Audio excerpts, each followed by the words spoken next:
يحاول يختم بين ذلك، ولا واحد يحلفهم ولا واحد يتكلم، وما زالوا العباد تمشي لسوريا وما زال ما تكلم حتى حد. ايش تحبني انا نعمل؟ ما ننقمش، ننقم ولا ما ننقمش؟ هي صرخة من الأعماق أطلقها محمد بين يوم وليلة. فقد أخته وابنتها الرضيعة التي بالكاد خطت أولى الخطوات.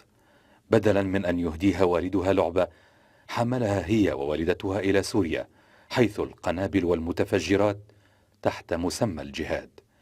مهندس إلكتروني في الطيران، ومهندس في الاتصالات، وملاك تجاوزت السنة ببضعة أشهر، يلاقون مصيرا مجهولا، ومن ورائهم أهل لا حول لهم ولا قوة. قالت لي راهو يا محمد الحكاية فيها جهاد، وراهو معايا عايش خويا منعني، رانا توا في حدود سوريا.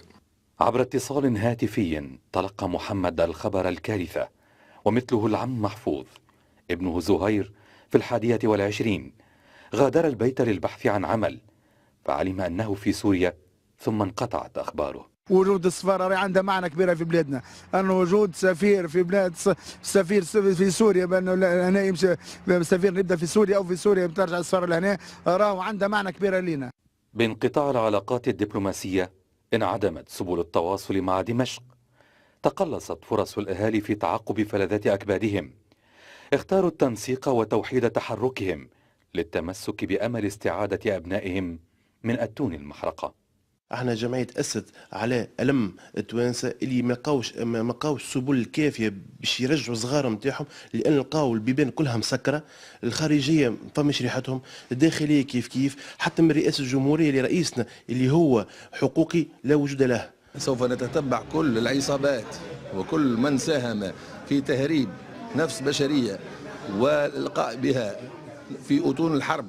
الحديث عن عصابات منظمه وشبكات ارهابيه تكرر أكثر من مرة ومن أكثر من جهة، ولم نسمع حتى الساعة عن اعتقال متورط واحد.